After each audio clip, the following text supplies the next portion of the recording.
Bonjour tout le monde. Alors aujourd'hui pour cette séance de cours de 29/12/2020, donc on parlera des fonctions en SQL. Voilà, donc là, première partie, donc on va essayer de dire un mot sur les objectifs. Donc là, on va essayer de décrire plusieurs types de fonctions qui sont disponibles en SQL. Alors et aussi, on va voir la notion de fonction de groupe. Alors là, vous voyez que pour le plan, donc on parlera, si vous voulez, des fonctions qu'on appelle single row, c'est-à-dire à ligne unique, et on parlera aussi des fonctions d'agrégat.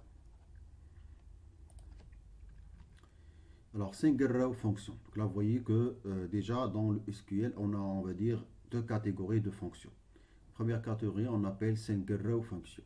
Donc là, c'est des fonctions en fait qui vont être utilisées pour la gestion, bien la manipulation des chaînes de caractères, la manipulation des nombres, les dates, qui permet aussi la conversion.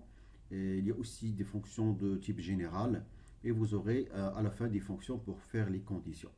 Donc c'est un peu comme les langages de programmation lorsque vous faites un if, then, else. Alors là, donc les fonctions en général en SQL, ils vont suivre le même schéma on va dire d'une fonction en langage de programmation. C'est que on va faire passer plusieurs arguments en entrée, donc ce qu'on appelle les inputs.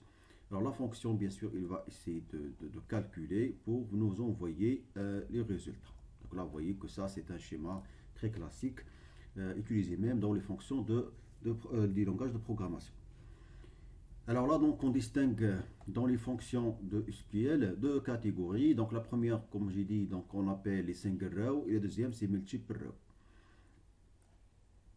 Alors là, donc, comment connaître la différence entre les deux? Ben, tout simplement, donc, pour la première catégorie, il va retourner un résultat par ligne. Donc là, parce que toujours le input, on va dire, pour SQL, on va dire, c'est toujours des tables, hein. On fait de la manipulation des tables. Et dans une table, on peut avoir plusieurs lignes. Donc lorsqu'il s'agit d'une fonction, on va dire single row, ça veut dire pour chaque ligne d'une table, on va envoyer un résultat. Ligne, résultat, ligne, résultat, ligne, résultat, ligne, résultat. Par contre, dans la deuxième catégorie de fonctions, donc là, on va prendre plusieurs lignes et on renvoie un seul résultat. Donc là, vous pouvez avoir un résultat par un groupe de lignes. D'accord? Donc là, si vous voulez, ça c'est la différence. Alors bien sûr, on va se focaliser en premier temps sur les fonctions de single row. Alors là, donc là, vous avez les différents types. Donc on aura les fonctions qui vont manipuler les chaînes de caractères, les nombres, les dates, les conversions et c'est des fonctions de type général.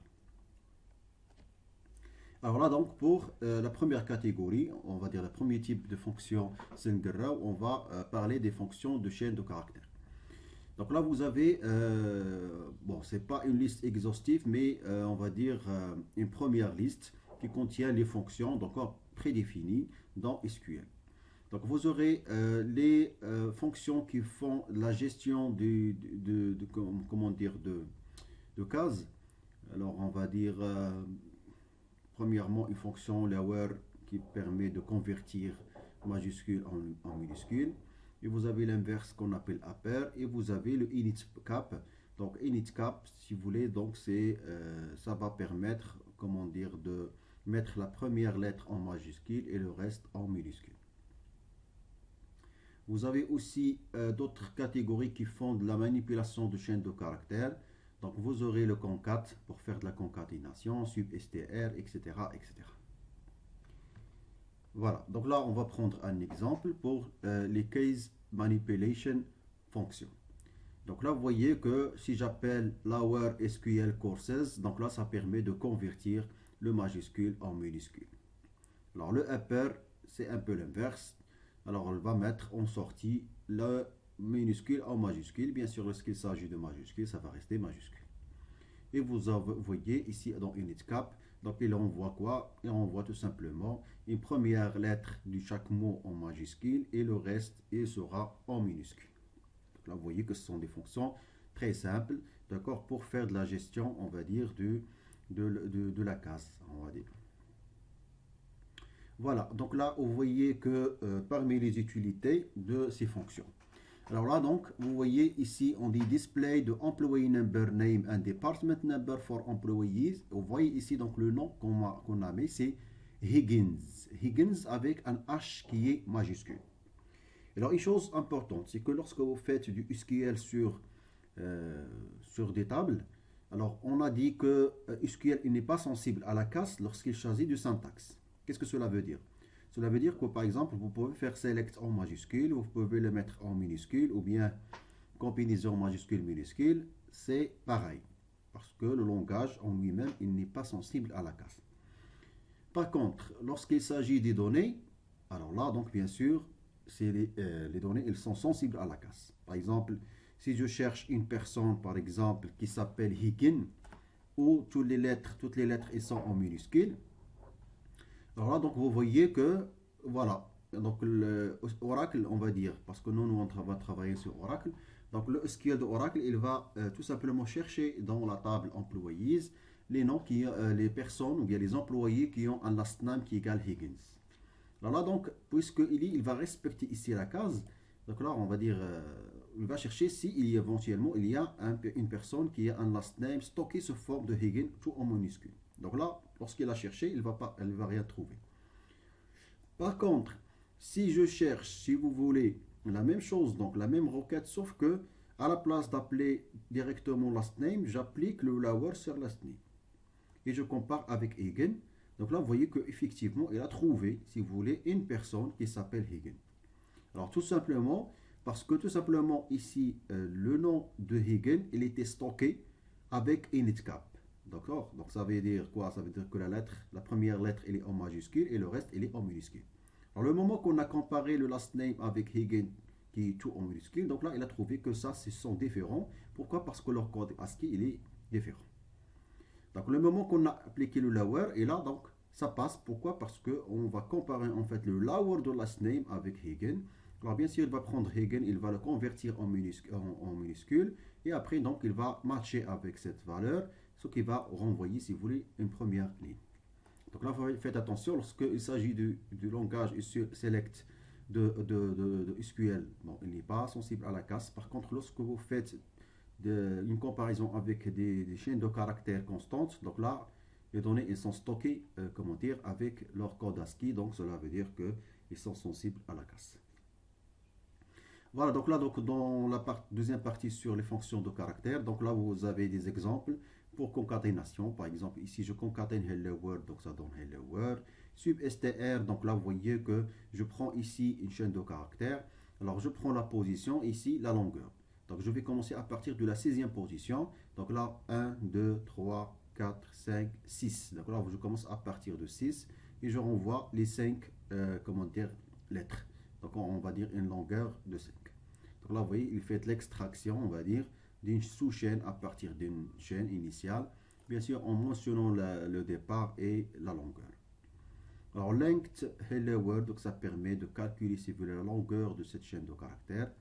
Vous avez in str hello world w, donc là, il cherche éventuellement si le mot, on va dire w, il appartient à hello world. Donc là, il va renvoyer sa position. Alors, LPAD, RPAD, donc là, ça permet, si vous voulez, de compléter par un caractère. Donc là, le caractère qu'on a choisi ici, c'est le étoile. Donc là, le plus important, c'est qu'on va essayer d'écrire le salaire sur des digits. D'accord, en complétant par étoile. Mais qui sera complété à gauche. Donc c'est ça en fait la différence entre RPAD et LPAD, c'est que RPAD, il va compléter à droite. Alors cela veut dire quoi? Cela veut dire que je vais écrire le salaire d'une personne, par exemple 24 000. Alors là, pour arriver à 10, donc là, il faut compléter à gauche par des étoiles. D'accord? Donc là, la même chose ici pour la partie droite. Alors, vous avez replace Jack and Joe G par BL. Donc là, vous voyez qu'effectivement, donc ça va remplacer, si vous voulez, le G avec le BLE. Donc ça, ce qui va donner une autre chaîne de caractères qui est Black and Blue. Alors, trim H from Hello World. Donc là, ça permet, si vous voulez, d'enlever le H à partir de cette chaîne de caractères. Voilà, donc là, vous avez ces fonctions-là, on va dire, initiaux qu'on fait pour la gestion des chaînes de caractères. Donc là, vous avez un exemple. Alors, select employee ID concat first name avec last name name qu'on va nommer name, job ID linked last name in str last name a contain a from employees where sub str job 4 égale à rep. Donc là vous voyez que finalement cette requête il va utiliser plusieurs fonctions de chaîne de caractères. Alors là le plus important on va dire c'est qu'on va chercher si vous voulez des employés où leur sub str job 4 égale rep. Donc là vous voyez que ici on n'a pas donné la longueur, cela veut dire qu'on va aller jusqu'à la fin. Alors qu'est-ce que ça veut dire sub str job id 4 égale rep? Ça veut dire on va chercher les responsables. Parce que le code des responsables, ils ont toujours cette format, quelque chose underscore rep. Quelque chose underscore rep. Donc là finalement, c'est toujours à partir de la quatrième, donc 1, 2, 3, à partir de la quatrième position jusqu'à la fin, alors on aura toujours le rep.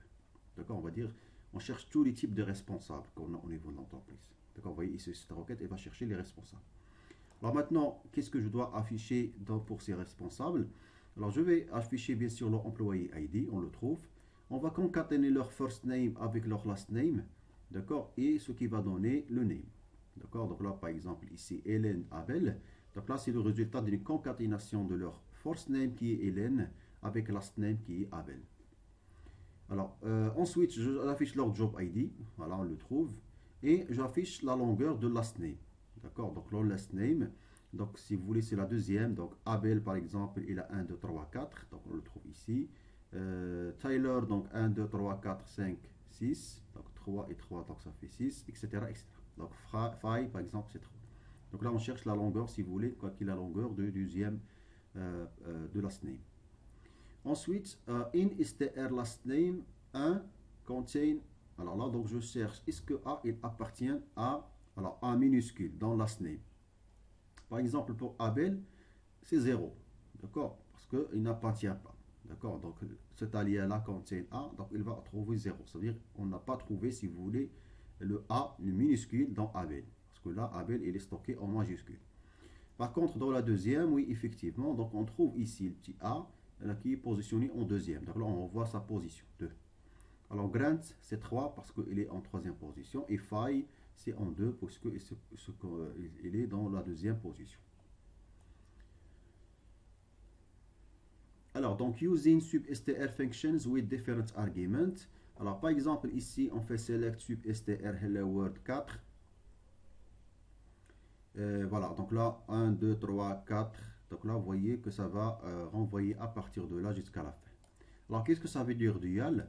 Donc, dual, c'est une fonction, on va dire, c'est une table, on va dire, éphémère sur Oracle et qui est utilisée uniquement pour faire tourner des tests, des fonctions.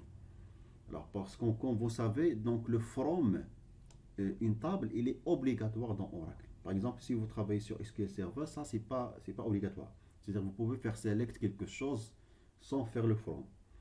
Alors, par contre, Oracle, il est obligatoire, c'est-à-dire toute requête, il doit contenir un from quelque chose. Alors là, pour éviter ce problème de syntaxe et éventuellement pour faire du test du fonction, c'est que on a fourni, si vous voulez, cette fonction éphémère. Alors là, on va dire, qui prend n'importe quel colonne que vous pouvez imaginer. Et donc là, ça va renvoyer toujours un résultat de la fonction. Par exemple ici, alors select, substr, hello, etc. From dual. Donc dual, donc là, c'est une fonction, on va dire, éphémère qui fait passer, si vous voulez, cette requête, d'accord, pour afficher le résultat. Par exemple, je peux faire une autre requête from dual. Et là, donc, bien sûr, je fais un substr hello world -4. Alors, moins 4, ça veut dire que je commence à partir du fin. Donc, 1, 2, 3, 4. Alors, je commence à partir de ORLT. D'accord, parce que ça, c'est -4, -1, -2, -3, -4, -5, etc. Alors, select str -4, 3. Donc là, je prends à partir de là jusqu'à ORL. Donc là, ça, vous voyez cette sous-chaîne de caractères. Alors là, donc, on passe maintenant à d'autres fonctions qui peuvent permettre, qui sont utilisées pour les nombres. Alors, vous avez en fait le round, le trunc et le mode. Donc là, le mode, je commence par le plus simple et retourne le remainder of the division, c'est-à-dire le reste de la division euclidienne. Par exemple, 1060 division euclidienne 300, donc ça donne, on va dire, un reste qui est de 100.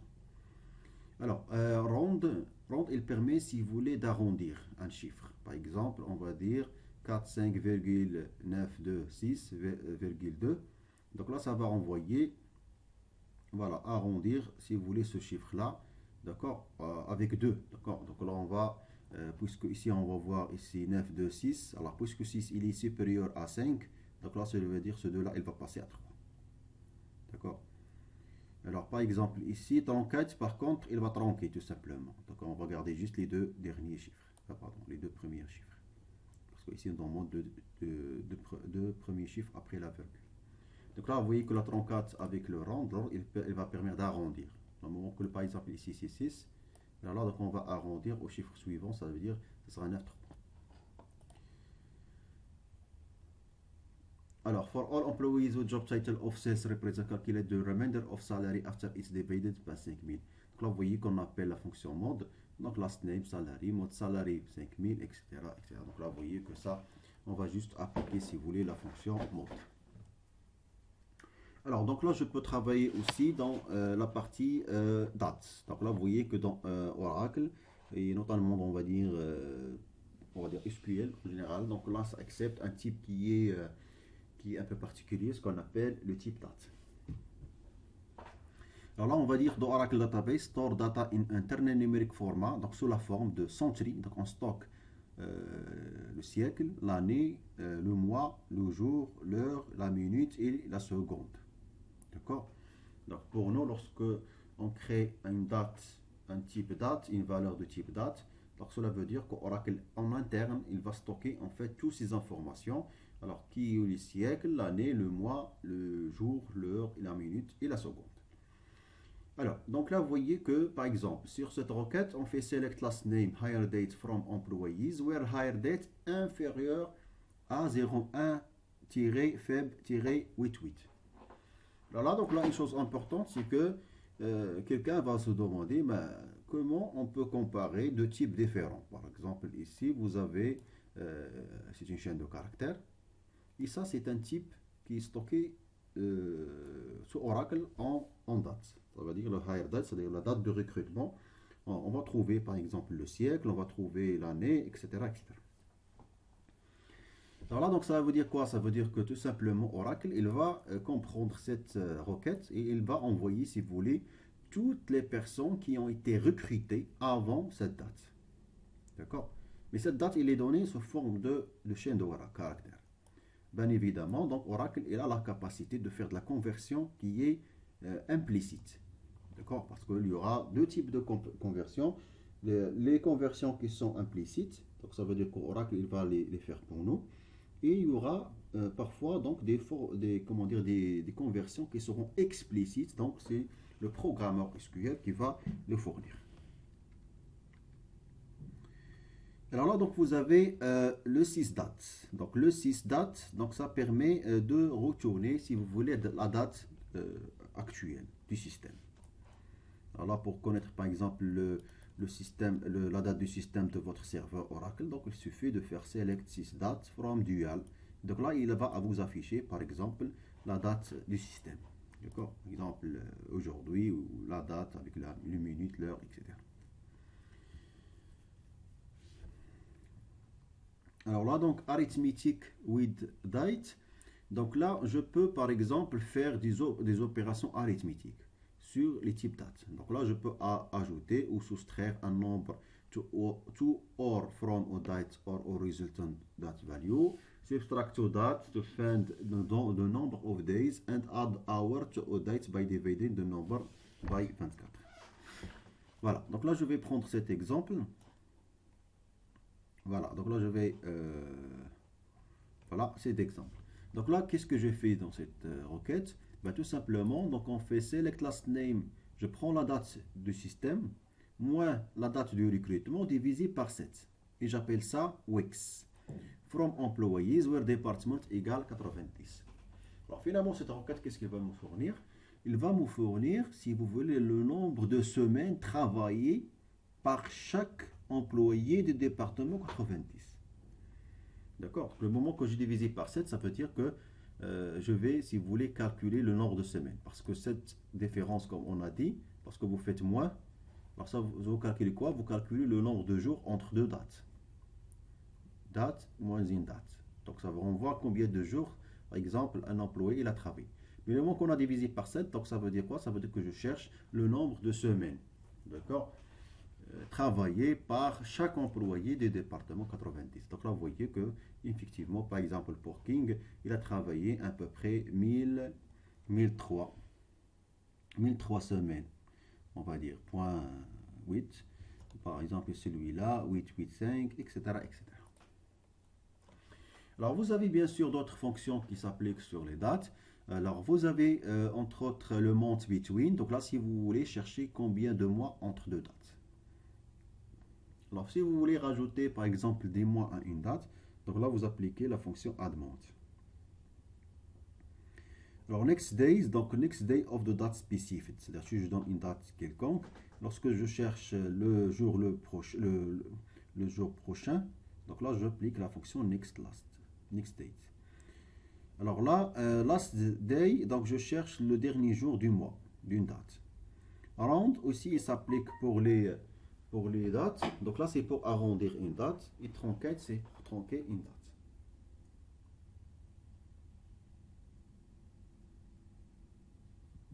C'est bon? Voilà. Alors là, donc on prend cet exemple. Alors je calcule ici month between cette date et cette date. Donc là, ça renvoie, si vous voulez, le nombre de mois entre ces deux dates. Ici, donc je veux ajouter à cette date 6 mois. Donc là, je vais passer de janvier à juillet. Ici, je cherche pour cette date le prochain vendredi. Le prochain vendredi après cette date. Donc là, ça, il cherche dans le calendrier. Hein. Il va vous dire que voilà, le premier vendredi après cette date, ça sera le 8 septembre 95. Last date, alors là je dis février, etc. Donc là, ça va envoyer le dernier jour de cette date. Donc, puisqu'il s'agit de février, donc là, vous voyez que c'est 28. Alors là, donc, supposons qu'on a cette date-là, on est en 25 juillet 2003.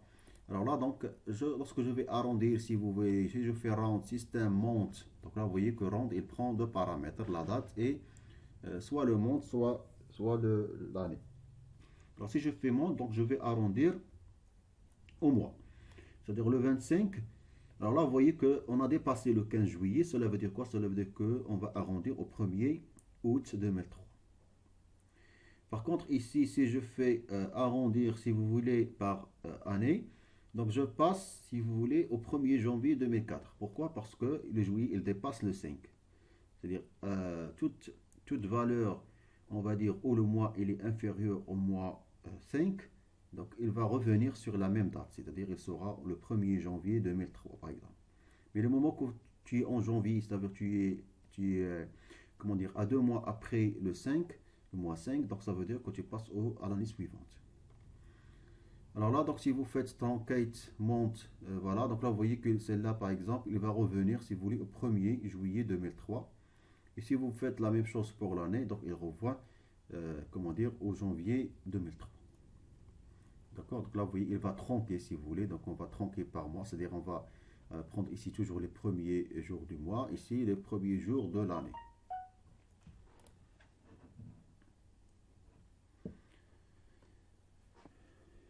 Alors là, donc je reviens ici à cette notion de conversion.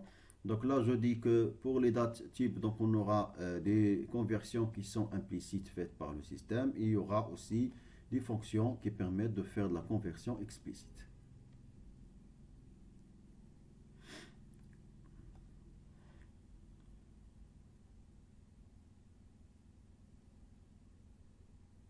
Alors, for assessment, the Oracle server can automatically convert the following. C'est-à-dire, il peut convertir, si vous voulez, une chaîne de caractères en nombre et une chaîne de caractères en date. D'ailleurs, on l'a vu sur cet exemple lorsqu'on a comparé le higher days avec la date 1 février, si je me rappelle, de 95. Donc là, vous voyez qu'il a fait, si vous voulez, automatiquement cette conversion.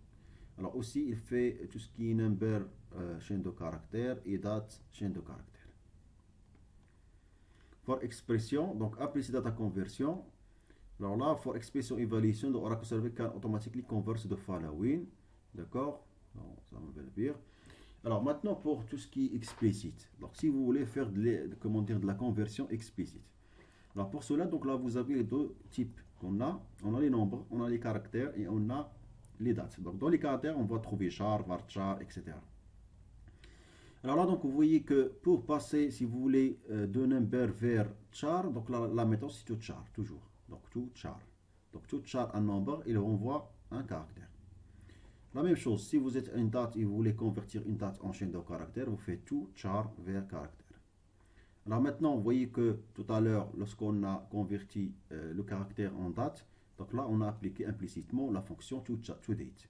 Donc là, toDate, là, il va envoyer, si vous voulez, prendre un caractère vers une date. Alors la même chose pour convertir un caractère vers number, donc ça passe par toNumber. Voilà, donc la using de toChar function with date. Par exemple, ici, alors on va dire toChar, c'est-à-dire on a une date et on va essayer de la convertir en chaîne de caractères. Alors pourquoi on fait cela? Alors parfois donc on aura comment dire à formater, si vous voulez, le format de comment dire d'affichage d'une date. Parce que la date, il y a plusieurs informations. Parfois on aura besoin juste de l'année, parfois on aura besoin d'un affichage qui est, on va dire, un peu personnalisé. C'est pour cela, donc là, on fournit un deuxième paramètre qui s'appelle le modèle de format, bien format modèle. Alors, dans le format modèle must be enclosed by using quote mark in case is case sensitive can, c'est-à-dire il est sensible à la case, can include any valid date format element. Voilà, donc là, ce qu'on peut trouver dans le format, donc on peut trouver 4Y, donc ça veut dire quoi? Full years in my number, c'est-à-dire 2003 ou bien 2020, il va être écrit 2020. Si j'écris years, donc là, il va spell it en anglais.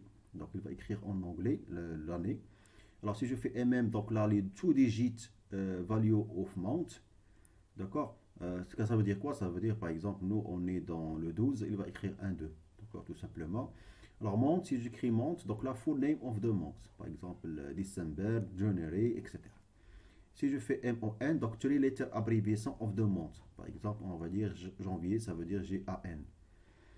Voilà, etc. Donc, 3 letter abbreviation of the week. Par exemple, si je veux afficher le jour, Monday, par exemple. Je veux écrire tout le jour en anglais, donc ça fait days. DD, ça veut dire quoi? Ça veut dire la valeur numérique du jour dans le mois. Donc, d'ailleurs, par exemple, ici le 29. Et le D, c'est le numérique day of the week, c'est-à-dire, on va dire que le premier, ça va être par exemple le dimanche, 2, etc. C'est lundi, etc., etc. Voilà, on va prendre un exemple pour voir ici comment on peut faire de la conversion date vers chaîne de caractères en utilisant le modèle de format. Alors, select last name to char, higher date, DD, month, YY. Donc là, je cherche quoi? À afficher le jour en DD, c'est-à-dire le numéro dans le mois. Et j'écris ici en fait le mois en anglais. D'accord, month. Donc là, je fais June, September, vous allez trouver January, May, Février, Novembre. Et pour l'année, donc je vais l'écrire en 4 digits. Donc là, ça va passer comme, par exemple, 1997, etc., etc. Alors là, donc on va voir la deuxième conversion, donc tout char, mais au lieu de prendre ici higher une date, donc on prend un nombre pour le convertir en chaîne de caractères. Alors là, these are some of the format elements. Donc là, le même principe, donc on applique le format modèle. Alors là, le 9 pour représenter un nombre, 0 pour forcer au 0 to be displayed, d'accord? Et le dollar replace au floating dollar thing, par exemple dollar. L using the floating local currency symbol, par exemple le dirham. Alors là, si vous convertissez dans la configuration de Oracle, si on met par exemple le dirham, donc là, par exemple, pour le salaire, ça va être affiché, par exemple, à 3000 dirhams. D'accord? Alors, le point, donc, prête au decimal point, virgule, au comma 2000 indicator, c'est-à-dire pour dire qu'on passe au millier. Ici, c'est pour afficher, si vous voulez, la virgule, après la virgule. Voilà, donc là, vous voyez qu'on va afficher, par exemple, le salaire des employés, de l'employé qui s'appelle Ernest. Alors, bien sûr, en faisant comment dire, ce format. Donc là, on va dire quoi? On va dire 9 dollars. Donc là, dollar, ça veut dire pour la currency dollar, c'est-à-dire la monnaie. Et là, je fais 9,9, c'est-à-dire je vais afficher les deux milliers. D'accord? Donc là, je peux arriver jusqu'à 999 000. D'accord? Et virgule, donc là, je sépare les milliers des centaines, par exemple. Ici, donc j'aurai 6000, ça va être écrit tout simplement 6,30 point. Et je force ici l'affichage d'après le virgule. Voilà, donc là j'arrive, si vous voulez, à des fonctions de conversion toujours. Donc, alors là, vous voyez que, comment dire, nesting function, donc comment dire, on dit ici que les fonctions, ils peuvent être, comment dire, combinées. D'accord? C'est comme une composition mathématique de fonctions. Par exemple, vous faites g rend f de x. Alors là, on applique f de x. Le résultat de f de x, il va passer comme paramètre à g. Alors là, pareil, donc dans Oracle, vous pouvez combiner plusieurs fonctions. D'accord? Par exemple, ici, on fait la première fonction comme appel. Après ce résultat-là, il va être passé à F2. Le résultat de tout ça, il va être passé à F3 comme argument, ainsi de suite. Voilà, comme ici, par exemple, on va combiner entre concat et upper et substr. Alors là, donc je fais last name, select last name. Alors là, je fais upper majuscule, concat, substr, last name, etc. Donc là, vous voyez que je fais quoi? Je commence par substr de last name de 1 jusqu'à 8. Après, je vais le concaténer avec US. Et le résultat, je le rends en majuscule. Donc là, vous voyez que le résultat, il va toujours être finalisé par US et tout, il doit passer en majuscule. Et bien sûr, je prends toujours ici de 1 jusqu'à 8. Alors là, vous avez la fonction NVL, donc convert a null value to actual value. Donc data type that can be used are date, character, etc. Alors là, vous voyez que NVL commission PCT 0. Donc là, lorsque le commission PCT il est not nul, on va renvoyer sa valeur. Les moments que commission PCT il est nul, on renvoie 0. Alors là, pourquoi l'utilité? Ben, tout simplement, comme on a dit ça peut-être dans la première partie, lorsque vous faites par exemple un calcul scientifique, où on va faire par exemple commission PCT fois 12 par exemple, plus commission PCT fois 12 pour calculer par exemple le bonus pour chaque employé à la fin de l'année. Alors il s'avère que pas tous les employés ont un commission PCT. Alors les gens qui ont commission PCT comme valeur qui est différent de nul, alors, ils vont voir il y a qu'une valeur qui va afficher. Par exemple, on aura comme résultat, par exemple, quelqu'un qui a 0,1. Alors, on va multiplier fois 12. Voilà, multiplier fois le salaire. Bon, on va avoir un chiffre qui est significatif. Mais par contre, les gens qui ont, on va dire, qui n'ont pas de commission, d'accord, donc on va trouver dans la table leur valeur égale à nul. Alors, le moment qu'on va prendre nul et on va le multiplier, par exemple, par une valeur de 12, alors là, le résultat sera nul. D'accord? Donc là, on a vu ça sur un exemple. Alors là, l'intérêt de une VL, c'est en fait le cas où vous faites appel à un calcul scientifique sur une colonne qui peut contenir du nul. Alors là, vous voyez qu'on fait en quelque sorte la conversion, si vous voulez, de ce nul-là en 0. D'accord? Lorsque la valeur commission PCT elle est non nulle, donc on va la renvoyer. Mais le moment qu'elle est nulle, on va le remplacer, si vous voulez, par 0. Donc là, on voyait que par exemple, la même chose, on peut l'appliquer sur un higher date.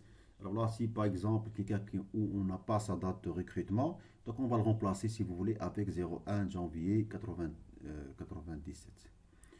Aussi, pour des gens qui n'ont pas de job ID, donc on va le remplacer par no job yet. D'accord, ça veut dire que l'intérêt de ce NVL, là, c'est pour gérer, si vous voulez, les valeurs nulles. Alors là, donc, on voyait donc, sur cet exemple, on va appliquer le NVL. Donc là, vous voyez, on fait select last name salary. On prend le NVL commission PCT 0. Et là, je fais un calcul. Donc, salary, je prends le salaire, je multiplie fois 12. Et je rajoute le salaire fois 12 fois NVL de commission PCT et 0. Que j'appelle ici salaire annuel. Alors là, vous voyez que, voilà, pour les employés qui ont une commission 0, donc on va trouver cette valeur qui va correspondre automatiquement, si vous voulez, à leur salaire fois 12. D'accord? Et là, puisque c'est 0, donc là, ça va être annulé. Mais par contre, les gens qui ont, par exemple, Russell qui a 0,4 comme commission, Donc là, vous voyez que son salaire annuel, il va être un peu gonflé par cette valeur qui est tout simplement le salaire que je multiplie fois 12 fois 0,4. Voilà, que j'appelle ici l'annuel salarié. D'accord, donc là, si j'utilise pas ici le NVL, alors je vais trouver ici des valeurs nulles pour les gens qui ont ici 0.